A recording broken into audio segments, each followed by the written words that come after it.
সম্মানিত দর্শক এবং শ্রোতাবৃন্দ, আমি যশোরী বাংলাদেশি সেবা পার্টির পক্ষ থেকে আপনাদের সকলকে জানাই আসসালামু আলাইকুম রহমতুল্লাহ। আল্লাহ তাআলা শান্তির পৃথিবীতে যত মুসলমানদের দেশ রয়েছে, সেই মুসলমান ফিরাউনরা মুখে কুলুপ এঁটে চুপ করে বসে আছে, আর চোখে ঠুলি পরে সব কিছুকে না দেখার ভান করেই চলেছে। কোরআনের 5 নম্বর সূরা আল মাইদার 51 নম্বর আয়াতের দৃষ্টিতে যখন আমরা এই মুসলমান ফেরাউনদেরকে দেখি, তখন এরা আল্লাহ যা নিষেধাজ্ঞা দিয়েছেন সেটি তারা মানে না। এমনকি ফিলিস্তিনের মুসলমানেরাও মানেনি, যার ফলে 5 নম্বর সূরা আল মাইদার 51 নম্বর আয়াতের বিরোধিতা করতে যে আজ সবাই নামে মুসলমান থাকলেও তারা মূলত ইহুদ এবং নাসারাদের গুলাম হয়ে জীবন কাটাচ্ছে, ঠিক যেমন ভারতের মুসলমানেরা হিন্দুদের গুলাম হয়ে জীবন কাটাচ্ছে। 5 নম্বর সূরা আল মাইদার 51 নম্বর আয়াতে আল্লাহ বলছেন, ইয়া আইয়ুহাল্লাযীনা আমানু লা তাত্তাখিযুল ইয়াহুদা ওয়ান নাসারা আউলিয়া বা'দুহুম আউলিয়া ও বা'দ ওয়া মান ইয়াতাওয়াল্লাহুম মিনকুম ফাইন্নাহু মিনহুম ইন্নাল্লাহা লা ইয়াহদিল কওমাজ জালিমিন। তোমরা যারা ঈমান এনেছ, শোনো, তোমরা হিদায়াতের দাবিদার ইহুদি এবং সাহায্য করার দাবিদার নাসারাদেরকে মোটেই বন্ধু হিসেবে গ্রহণ করবে না। তারা তো নিজেরাই একে অন্যের বন্ধু। সুতরাং তোমাদের মধ্যে যে কেউ তাদেরকে বন্ধু হিসেবে গ্রহণ করবে, সে তো ওদের দলেই সামিল হবে। নিশ্চয় আল্লাহ জালিম কওমকে পথ দেখান না মোটেই। তো আজ রবের শান্তির পৃথিবীতে যারা মুসলমান শিয়া, সুন্নি এবং সালাফি রয়েছে, এরা সবাই মূলত ইহুদ এবং নাসারা এদের মতবাদগুলি মেনে নিয়ে তারা জীবন কাটাচ্ছে। আর এদের মতবাদ হচ্ছে কোরআন বিরোধী হাদিস এবং বাইবেল। 200 কোটি মুসলমান যারা আরবদের বানানো মহাদেবকে মানে, তারা ইসরায়েলের বানানো পণ্যকে বয়কট করার জন্য একত্রিত হয়। আবার এরাই তাদেরই বানানো মোবাইল বলেন, ইন্টারনেট বলেন, গুগল বলেন, ইউটিউব বলেন, ফেসবুক বলেন, সবই ব্যবহার করে। তো এখন ইসরায়েলি পণ্যকে বয়কট করার জন্য একত্রিত হয়, আমাদের দেশেও হয়, পাকিস্তানেও হয়, ভালো কথা। কিন্তু তারা আরব মহাদেবের ইহুদি, খ্রিস্টান এবং মুশরিকদের বিরুদ্ধে যে হাদিস, সেসব বয়কট করবে না। আর আমি যখন এটি বলছি, তখন আমার বিরুদ্ধে আবার এই উলামায়ে কুফফার এক হয়ে যাচ্ছে। উলামায়ে কুফফার আমাদের দেশে 150 জনের মতো রয়েছে। তো যারা মুসলমান শিয়া, সুন্নি, সালাফি সমাজ, এরা আমার বিরুদ্ধে এক হয়ে তারা চাচ্ছে আমি যেন আসল কারণ, মুসলমানদের মার খাওয়ার যে আসল কারণ, সেটি যেন না বলি। যদিও আমি বিশ্বব্যাপী আরব ইতিহাসের মোহাম্মদ ইবনে আবদুল্লাহ ইবনে আব্দুল মুত্তালিব ইবনে হাশেমের কোরআন বিরোধী হাদিসগুলি বয়কটের ডাক দিয়েছি, কারণ এই লোকটির কোনো একটি হাদিস কোরআনের মোহাম্মদুর রসুলুল্লাহ ওয়া খাতামান নাবিয়িন দ্বারা সত্যায়িত না। তো আজ যদি আমরা একটু গোড়ায় যাই, তাহলে 1400 বছরের ইতিহাস থেকে দেখতে পাই পৃথিবীতে আগুন জ্বালিয়ে গিয়েছে মোহাম্মদ ইবনে আবদুল্লাহ। আর তারই হাদিসের কারণে আল্লাহ তাআলা শান্তির পৃথিবীর ইহুদি, হিন্দু, খ্রিস্টান, বৌদ্ধ, এরা সবাই আগুন জ্বালিয়েই চলেছে মুসলমানদের বিরুদ্ধে। বার্মাতে হোক, ফিলিস্তিনে হোক, হিন্দুস্তানে হোক, কাশ্মীরে হোক, সব জায়গায় একই কাজ করে চলেছে তারা। আবার এই আরব সমাজের মহাদেবের মান্যকারী 200 কোটি মুসলমান উম্মতেরা এই ইহুদি, খ্রিস্টান এবং হিন্দুদের বানানো রব্বানিতন্ত্রের বিপরীত তন্ত্র যা রয়েছে, গণতন্ত্র বলেন, রাজতন্ত্র বলেন, সমাজতন্ত্র বলেন, আবার মোল্লাদের বানানো তন্ত্রগুলির বিরুদ্ধে তারা কখনো বয়কটের ডাক দিবে না। এই মুহূর্তে আমি যশোরী আরব্য মহাদেবের বানানো কোরআন বিরোধী হাদিস না মানার জন্য বয়কটের ডাক দিয়েছি। আমি কোরআনের মোহাম্মদুর রসুলুল্লাহ ওয়া খাতামান নাবিয়িনকে মেনে চলি, আর ইব্রাহিম রাসূলের আদর্শকে ফলো করি। কারণ 3 নম্বর সূরা আলে ইমরানের 95 নম্বর আয়াতে আল্লাহ বলছেন, কুল সাদাকাল্লাহ ফাত্তাবিউ মিল্লাতা ইব্রাহিম হানিফা ওয়া মা কানা মিনাল মুশরিকিন। তুমি বলে দাও আল্লাহ সত্য কথাই বলছেন। তাই তোমরা আজ 2025 সালের 900 কোটি মানুষকে বলা হচ্ছে ইব্রাহিমের অভ্যাসকে অনুসরণ করো, যা স্বতন্ত্র আর ইব্রাহিম অংশীবাদী মুশরিকদের অন্তর্ভুক্ত না। তো 900 কোটি মানুষের বাবা আদম ইব্রাহিম নবী, তিনি তার পুত্রদেরকে ইসহাক এবং ইসমাইল,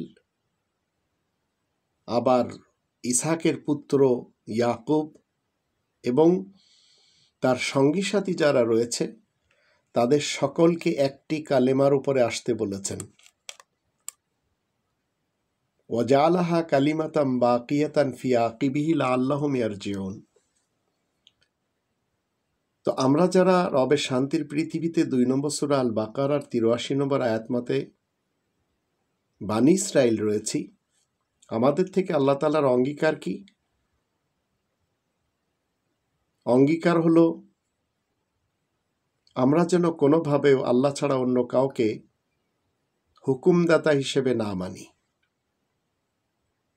ওয়াইদ আখাযনা মিথাকা বানী ইসরাঈল লা তা'বুদুনা ইল্লাল্লাহ ওয়া বিল ওয়ালিদাইনি ইহসানা। বাবা মার সাথে যেন ভালো ব্যবহার দিই। ওয়াদিল কুরবা ওয়াল ইয়াতামা ওয়াল মাসাকিন ওয়া কুলু লিন-নাসি হুসনা ওয়া আকিমুস সালাতা ওয়া আতুজ যাকাত সুম্মা তাওয়াল্লাইতুম ইল্লা কালিলাম মিনকুম ওয়া আনতুম মু'রিদুন। সকলের সাথে ভালো ব্যবহার দিতে হবে, সে যেই হোক না কেন। কিন্তু আমাদেরকে মিসগাইড করা হয়েছে আরব ইতিহাসের মোহাম্মদ ইবনে আবদুল্লাহ ইবনে আব্দুল মুত্তালিবের হাদিসের মাধ্যম দিয়ে। তাই তারা আমাদেরকে শিখিয়েছে যারা ইসরায়েলে বসবাস করে তারা হচ্ছে বানী ইসরাইল, যার আরেকটি নাম তারা দিয়েছে ইহুদি। আবার ইহুদি সমাজের বংশকে দুটি আলাদা করেছে। সব ইহুদি বংশের লোক ইহুদি সমাজের হলেও সব ইহুদি সমাজের লোক ইহুদার বংশ নয়। সিরিয়া থেকে কেনানে হিজরত করে, এই কেনানি বর্তমান ফিলিস্তিন। এটি আমাদেরকে শেখানো হয় মূলত কোরআনের বিধান অনুযায়ী, মুহাম্মদুর রাসূলুল্লাহ ওয়া খাতামান নাবিয়িন দ্বারা সত্যায়িত না। কেনানে ফিলিস্তিন হিসেবে বা এই কেনানকে যারা ফিলিস্তিন বলে চলেছেন, এখানে একটি সময় দুর্ভিক্ষ দেখা দেয়। তখন ইয়াহুদা তার সব ভাইয়ের সাথে মিশরে চলে যায় এবং মিশরে তারা বসবাস শুরু করে। মিশরে তারা অনেক দাপটের সাথে বসবাস শুরু করে। কালের পরিক্রমার ক্ষমতা তাদের হাত থেকে চলে যায়। কার হাতে? দেশপ্রধান ফিরাউনের হাতে। ফিরাউন এসে এদের উপরে অত্যাচার শুরু করে, আর এরা সমস্ত দিন ইয়ানাফসি করতে থাকে। ঠিক যেমন খুনি হাসিনার যুগে, যখন খুনি হাসিনা আমাদের দেশের ফিরাউন ছিল, তখন আমাদের দেশের মানুষ, সে যেই হোক না কেন, যারা তাকে মানেনি তার বিপরীত তারা সবাই ইয়ানাফসি করেছে। আবার খুনি খালেদার যুগেও একই কাজ হয়েছে। 63টি জেলাতে বোমা বিস্ফোরণ, গ্রেনেড হামলা। আর খুনি হাসিনার যুগে হয়েছে পিলখানার ঘটনা, হলি আর্টিজেনের ঘটনা, 7 মার্ডারের ঘটনা, শাপলা চত্বরের ঘটনা। এগুলি কখনো কল্পনা করা যায়? মুসা রাসূলের সাথে দেশপ্রধান ফিরাউনের অনেক কথোপকথন কোরআনে রয়েছে। তো মুসা রাসূল ফিরাউনকে বলে যে বানী ইসরাইলকে আমার সাথে যেতে দাও। বানি ইসরায়েল যারা আল্লাহ তাআলাকে মেনে চলে, 2 নম্বর সূরা আল বাকারার 83 নম্বর আয়াত মতে যারা আল্লাহ তাআলার আয়াতকে ফলো করে চলে, যেমন আমি এই মুহূর্তে 2025 সালে একজন বানি ইসরায়েলের সদস্য। তো এখন ফিলিস্তিনের ইতিহাসে আমরা দেখি সেখানে কিছু লোক রামকে আল্লাহ বলে, তাই একটি এলাকার নাম আছে রাম আল্লাহ। আবার কিছু লোক গরু পূজা শুরু করে, এখান থেকে আবার আস্তে আস্তে ব্যাবিলনে আসে, সেখান থেকে আবার যারা ইব্রাহিমকে মানার দাবিদার ছিল তারা ব্যাবিলনে এসে নিজেদেরকে বিরাহিমি বলে। সেখান থেকে আবার যখন ভারতে যায় তখন সেখানে যেয়ে তারা নিজেদেরকে বলে ব্রাহ্মণ। আবার সেখান থেকে আমাদের বাংলাদেশে যখন আসে তখন তারা নিজেদেরকে বলা শুরু করলো ব্রাহ্মণ পুত্র। আবার এখান থেকে যখন মায়ানমারে যায় তখন তারা নিজেদেরকে বলল বার্মা। এখন এই ফিলিস্তিনে এবং এই মিশরে যখন এদের ক্ষমতার দাপট চলে যায়, তো ভিনদেশীরা এই সুযোগে তাদেরকে গোলাম বানানো শুরু করে এবং অত্যাচার শুরু করে। মনে রাখবেন, কোরআনের যে আয়াতটি আপনাদের সামনে আমি 5 নম্বর সূরা আল মাইদার 51 নম্বর আয়াত রেখেছি, এই 51 নম্বর আয়াতের বিরোধিতা করার কারণে আজীবনের জন্য ফিলিস্তিন চলে গেছে এবং ফিলিস্তিনের মুসলমানেরা আজীবন মার খাবে। তো এখন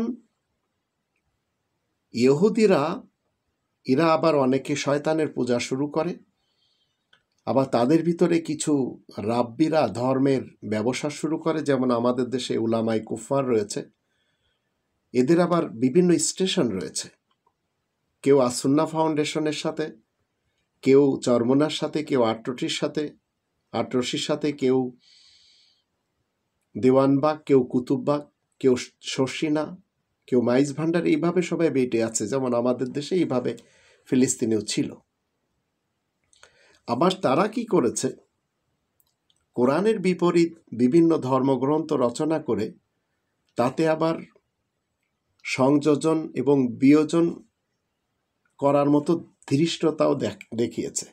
যেমন আমাদের দেশের মুসলমান সমাজ একদিকে তারা মোহাম্মদুর রসুল্লাহ মনে করে চলেছে আরব ইতিহাসের মোহাম্মদ ইবনে আবদুল্লাহকে, অথচ তার লেখা এবং তার বলা যে হাদিস, যার কারণে এরা কিয়ামত পর্যন্ত ভারতে এবং ফিলিস্তিন সহ আরব এলাকাতে মার খাবে, এই লোকটি কোরআনের মোহাম্মদুর রসুল্লাহ ওয়া খাতামান নাবিয়িনের বিপক্ষে যে বলেছে আখরিজুল ইহুদ মিন জাজিরাতিল আরব, আরব এলাকা থেকে ইহুদিদেরকে বের করে দিতে হবে।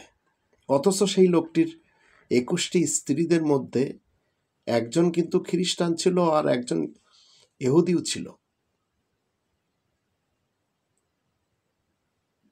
এখন আল্লাহ তাআলা কি করলেন, আমাদের সকলের উপরে মেহেরবানি করলেন এবং এই কোরআন আমরা যারা স্টাডি করে চলেছি আমরা দেখতেই পাচ্ছি যে এই কিনানের যে এলাকা, এই এলাকাকে ইহুদিদের জন্য প্রমিস ল্যান্ড হিসেবে দেওয়া হয়েছে, আর এটি তাদেরকে চিরকালের জন্য জয় করে নিতে হবে। আবার এটাকে তারা জ্যাকব লেডার ড্রিমও বলে। তাদের এমন নির্লজ্জতা এবং ধৃষ্টতার কারণে তারা বারবার আল্লাহ তাআলার শাস্তির মুখে পড়েছে, এই ইহুদি সমাজ, কারণ এরা অভিশপ্ত। আর সেই জায়গাতে আজ মুসলমান সমাজ, শিয়া সুন্নি সালাফি এবং অন্যান্যরাও, যদি ইসরায়েলে বাহাইরাও থাকে, আগাখানিরাও থাকে এবং কাদিয়ানিরাও থাকে, এরা সবাই এই ইহুদি সমাজ, এরা যাযাবরের মতো ঘুরেছে। ব্যাবিলনীয় সাম্রাজ্যের দ্বারা গণহত্যার শিকারও হয়েছে, যদিও সেই দেশেই সাদ্দামের কারণে সে দেশের মানুষকে মরতে হয়েছে, আবার পাশে ইরানের খোমেনির কারণেও লক্ষ লক্ষ মানুষকে জান দিতে হয়েছে, আবার গাদ্দাফির কারণেও সেখানেও লক্ষ লক্ষ মানুষ মরেছে। সিরিয়াতে হাফেজ আল আসাদ, বাশার আল আসাদ, তাদের কারণেও লক্ষ লক্ষ মানুষ মরেছে। তো রোমান সাম্রাজ্যের দ্বারা সিরিয়া থেকে অনেকে বিতাড়িত হয়েছে, আবার বিতাড়িত হয়ে অনেকে চলে গেছে ইউরোপে। ফিলিস্তিন একটি সময় আবার ইতিহাসের মাধ্যম দিয়ে আমরা দেখতে পাই মুসলমানদের হাতে পুনরায় চলে আসে। এই মুসলমান সমাজ 5 নম্বর সূরা আল মাইদার 51 নম্বর আয়াতের বিপক্ষে চলে যায়, আর ইসরায়েলের এবং ফিলিস্তিনের যে ইহুদি সমাজ এদের সাথে ঘনিষ্ঠ বন্ধুত্ব করে নেয়, তারাও করে। ইউরোপ কিন্তু তাদেরকে আশ্রয় দেয়নি, বরঞ্চ ইউরোপ কি করেছে? ইউরোপ একটি সময় এদেরকে তাড়িয়ে দিয়েছে, ইহুদিদেরকে। এমনকি আমরা সবাই জানি হিটলারের যুদ্ধের পর যে সমস্ত ইহুদিরা বেঁচে ছিল তাদেরকে ফিলিস্তিনের মুসলমানেরাই কিন্তু ওয়েলকাম করেছিল। যদিও এই ইহুদিদের সবসময় আমরা দেখতে পাই তারা অত্যন্ত ধূর্ত প্রকৃতির মানুষ হয়। যেমন আমাদের দেশে উলামায়ে ইহুদ এবং উলামায়ে নাসারা এরা খুব ধূর্ত হয়। এদেরকেও রিসোর্টে ধরা খাওয়ার পরেও মানুষ তাকেই বিশ্বাস করে। আবার কিনলে পানির বিজ্ঞাপনদাতা আজহারিকেও মানুষ খুব বেশি পছন্দ করে। এরা কিন্তু সব উলামায়ে ইহুদ। এদের পরিচয় যদি আমরা 2 নম্বর সূরা আল বাকারার 113 নম্বর আয়াত দেখি, সেখানে আমরা দেখতে পাই ওয়াকালাতিল ইয়াহুদু লাইসাতিন নাসারা আলা শাই ওয়াকালাতিন নাসারা লাইসাতিল ইয়াহুদু আলা শাই ওয়া হুম ইয়াতলুনাল কিতাব কাযালিকা ক্বালাল্লাযীনা লা ইয়ালামুনা মিথলা ক্বাউলিহিম ফাল্লাহু ইয়াহকুমু বাইনাহুম ইয়াওমাল কিয়ামাতি ফীমা কানু ফীহি ইখতালিফুন। তো আমাদের দেশে উলামায়ে ইহুদ এবং উলামায়ে নাসারা যারা, এরা একে অপরকে কিন্তু বলে ওদের কোনো ভিত্তি নেই। চরমনায় বলে শর্ষিনার কোনো ভিত্তি নেই, আটরশি বলে জামাত শিবিরের কোনো ভিত্তি নেই, জামাত শিবির বলে তরিকতের কোনো ভিত্তি নেই, তরিকত বলে হিফাজতের কোনো ভিত্তি নেই। ওয়া হুম ইয়াতলুনাল কিতাব, তারা আবার আল্লাহ তাআলার পক্ষ থেকে পাঠানো লিখিত আল কিতাব তিলাওয়াত করে। সুন্নিরা যেমন শিয়াদেরকে বলে, শিয়ারা যেমন সালাফিদেরকে বলে, এইভাবে অতীতকাল থেকে চলে আসছে। তো এখন ইহুদিরা আস্তে আস্তে যখন মুসলমানদের ডাকে সাড়া পায় আর মুসলমান নেতাদেরকে কন্ট্রোল করে নেয় ইউরোপের মোড়লেরা, তো তাদেরকে যে জায়গায় আশ্রয় দেওয়া হয় সেই জায়গাতে তারা তাদের কি করে, প্রতিবেশী জমি দখল করা শুরু করে। আর ইহুদিদের বেশিরভাগই কিন্তু অতীতকাল থেকে ব্যবসায়ী, আর তারা অন্যদের থেকে কৌশলগতভাবে কি করে, ব্যবসাকে প্রমোট করে। যেমন আমরা মুঘলদের যুগে ব্রিটিশদেরকে আসতে দেখি ভারত উপমহাদেশে, আস্তে আস্তে তারা কবজা করে নেয়। আবার সর্বশেষ যখন এই মুঘলদের বাহাদুর শাহ জফরকে বিতাড়িত করে, তখন তাকে রেঙ্গুনে পাঠিয়ে দেওয়া হয়। আবার বঙ্গদেশের ইতিহাসে আমরা দেখতে পাই সেই ঘসিটি বেগমের, আবার মীর জাফর, রায় বল্লভ, এছাড়া অনেকের আমরা দেখি এরা সবাই রবার্ট ক্লাইভ বা লর্ড ক্লাইভের হাতে বিক্রি হয়ে যায়। যেমন আমাদের দেশের বিএনপি মার্কা নেতা নেত্রী এবং বিএল বাল মার্কা নেতা নেত্রী সব দিল্লির দাসখতের অধীনে নিজেদেরকে বিক্রি করে দিয়েছে, তাই আমাদের দেশটি ভারতের পেটে ছিল। তো যাযাবরের মতো ইহুদিরা ঘুরতে থাকলেও তাদের কাছে অর্থ সম্পদ ভালো ছিল, আর সেই অর্থ সম্পদ থাকার কারণে দাপট দেখিয়ে তারা ফিলিস্তিনের এলাকার লোকদের বলা শুরু করলো যে আমরা এখানে জমি কিনতে চাই। অথচ তারা কিন্তু বারবার বিতাড়িত হয়েছে, এবার তারা চিরস্থায়ীভাবে গেড়ে যাবে। আর তাদের ব্রেনের ভিতরে ঢুকানো হয়েছিল যে মোহাম্মদ ইবনে আবদুল্লাহ আরব এলাকা থেকে বের করে দেওয়ার কথা বলেছে, ঠিক যেভাবে হিন্দুস্তানে গজওয়া হিন্দ হওয়ার কথা বলেছে। তো এগুলি কেন্দ্র করে আজ মুসলমানেরা আরব দেশে মার খাচ্ছে, আর আরব দেশ অলরেডি হিন্দুদের এবং খ্রিস্টানদের আর ইহুদিদের কবজায় রয়েছে, যার ফলে মুসলমানদের এতগুলি দেশ থাকার পরেও মুসলমান ফিরাউন মানে রাজারা তারা একত্রে বসতেও রাজি না। খ্রিস্টানদের বিরুদ্ধে বলেন, হিন্দুদের বিরুদ্ধে বলেন, অথবা ইহুদিদের বিরুদ্ধে, কারণ এদের সাস্টেইনার হলো ভারত, ইসরায়েল, আমেরিকা, ইউরোপ, এরাই। এই ইহুদিরা বিভিন্ন ঘাত প্রতিঘাত সহ্য করার পর তারা একসময় বুঝতে পারে যে কোনো সমাজকে নিজেদের নিয়ন্ত্রণে রাখতে গেলে শিক্ষার এবং অর্থের বিকল্প নেই। তখন তারা শিক্ষিত হওয়া শুরু করে এবং ব্যবসা আরও চাঙ্গা করে। তাই তারা শিক্ষা অর্জন এবং অর্থ উপার্জনের উপর এত বেশি গুরুত্ব দিয়েছে যে আজ সব কিছুই তাদের হাতে। আর তাদের বিশ্বাস, কেনানের এই জায়গা তাদের জন্য আল্লাহ তাআলা বরাদ্দ করে রেখেছেন, তাই এই ভূমি তাদের আর ছাড়তে হবে না। আর তাদের রাব্বি যারা রয়েছে, মানে তাদের ধর্মীয় হুজুর যারা রয়েছে, তারা তাদেরকে বলা শুরু করলো যে এখানে স্থায়ী হতে হবে। তাই তারা দেশ বিদেশে আবার ছড়িয়ে ছিটিয়ে চলে যায় বিভিন্ন ব্যবসার কারণে। আমাদের দেশেও আসে, বাটা কোম্পানি তাদেরই, ইহুদিদেরই। ভারতেও আসে, কলকাতাতে এখনও রয়েছে, ঢাকাতেও ছিল। তো একসময় তাদের একজন মাসিহা দজ্জাল এসে তাদের এই ভূমিকে উদ্ধার করে দেবে, এটি তাদের মতবাদে রয়েছে। আবার মুসলমানদের মতবাদে রয়েছে ঈসা রাসূল পুনরায় আসবেন এবং ইমাম মেহেদী আসবেন এবং তাদেরকে কচুকাটা করবেন। আবার ভারতের হিন্দুদেরকে কচুকাটা করবেন। তো এইসব কথাগুলি বলে গেছে মোহাম্মদ ইবনে আবদুল্লাহ ইবনে আব্দুল মুত্তালিব ইবনে হাশিম। কোরআনের মোহাম্মদুর রসুল্লাহ এইসব বলেননি।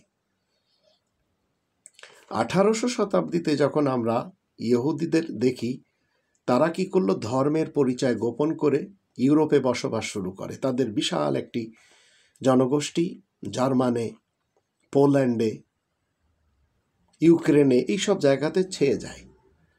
তখন থিওডোর হার্জেল নামে তাদেরই একজন ব্যবসায়ী ফিলিস্তিনকে নিজেদের দখলে আনার জন্য 1897 সালে জিওনিজম আন্দোলন শুরু করে। তো ইহুদিদেরকে আবার নতুন করে স্বপ্ন দেখানো শুরু করে। আর এই আন্দোলনে যারা সমর্থন করে তাদেরকেই বলা হয় জিওনিস্ট বা জায়োনিস্ট।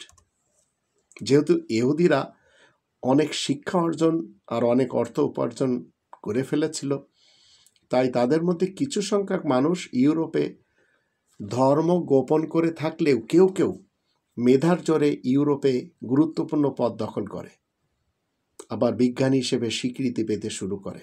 আলবার্ট আইনস্টাইন তাদেরই একজন। কিন্তু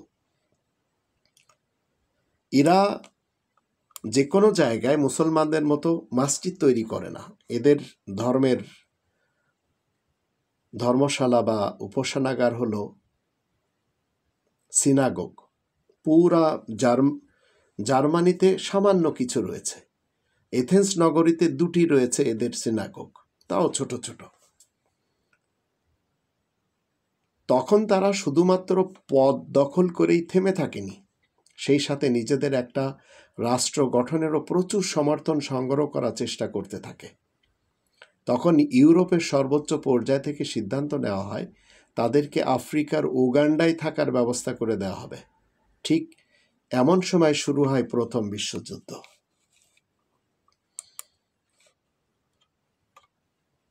প্রথম বিশ্বযুদ্ধের আগে যুক্তরাজ্য নিজেদের অস্ত্র সংরক্ষণের জন্য এক ধরনের গ্লিসারিন ইউজ করত, সেটা আসতো জার্মান থেকে। কিন্তু যুদ্ধের সময় জার্মানি যুক্তরাজ্যের বিপক্ষে থাকায় গ্লিসারিন সরবরাহ বন্ধ করে দেয়। তখন যুক্তরাজ্যকে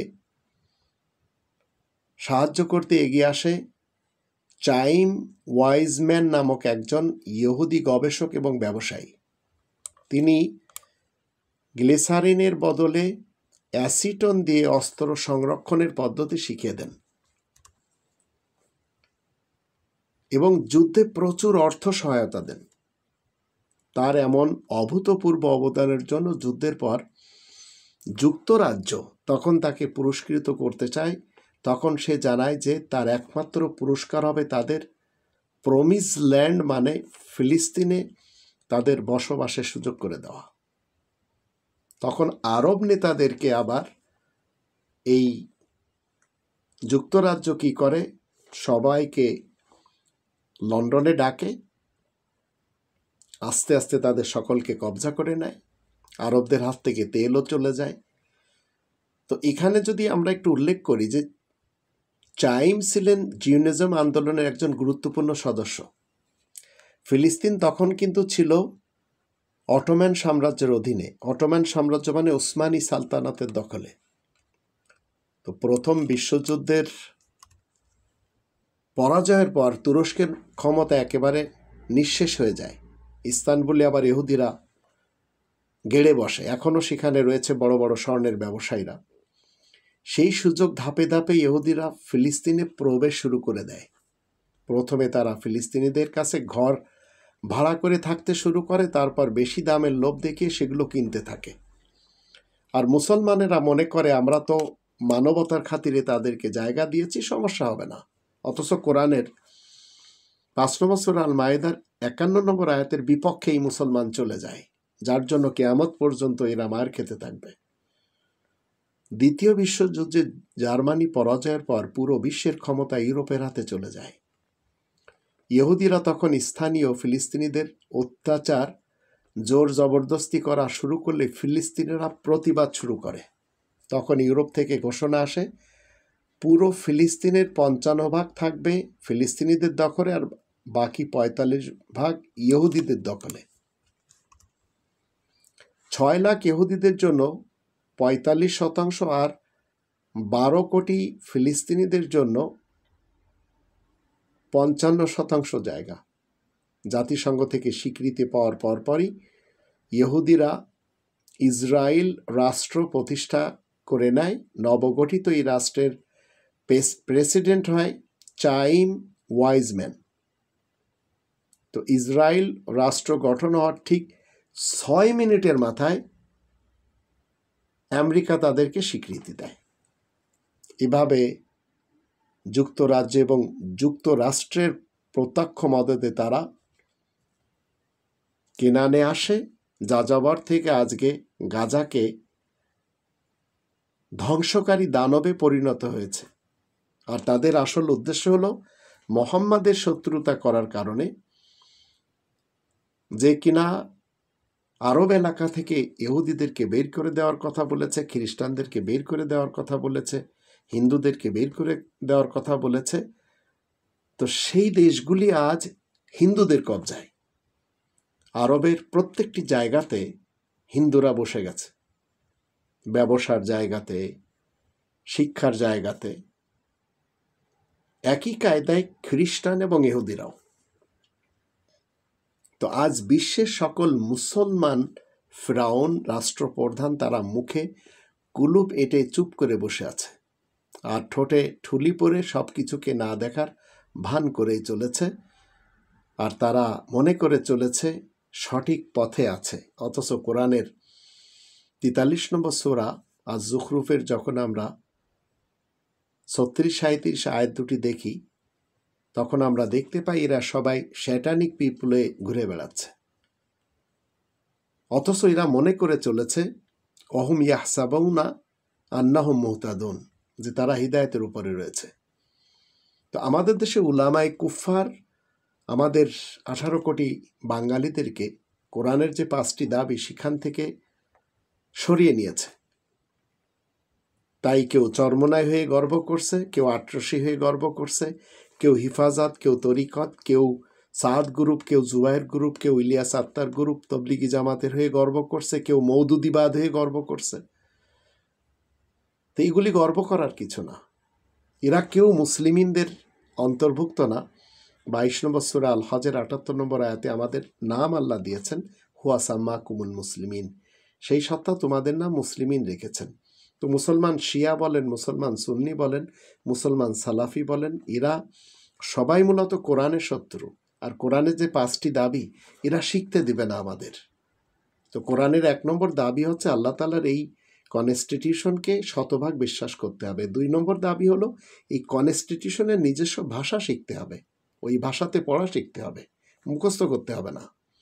আর 3 নম্বর দাবি মাতৃভাষায় এই কনস্টিটিউশন জানতে হবে। 4 নম্বর দাবি এই কনস্টিটিউশন মানে কোরআন মতে জীবন কাটাতে হবে। আর 5 নম্বর দাবি এই কোরআনে তাবলীগ করতে হবে।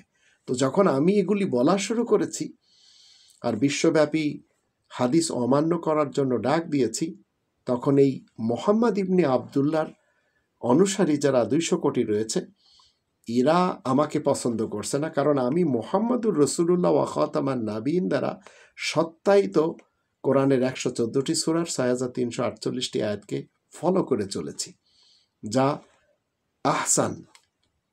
এখন আপনারা চিন্তা করে দেখুন, এই পৃথিবীতে বসবাস করতে হলে আপনাকে কোরআনের সংবিধান মতে বসবাস করতে হবে, শান্তি পাবেন, যা আমি শান্তিতে রয়েছি।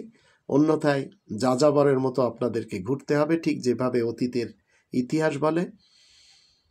আর মুসলমান সমাজ আজ যাযাবরের মতো ঘুরছে এবং লাঞ্ছিত, বঞ্চিত, অপমানিত হচ্ছে, কিয়ামত পর্যন্ত হতে থাকবে।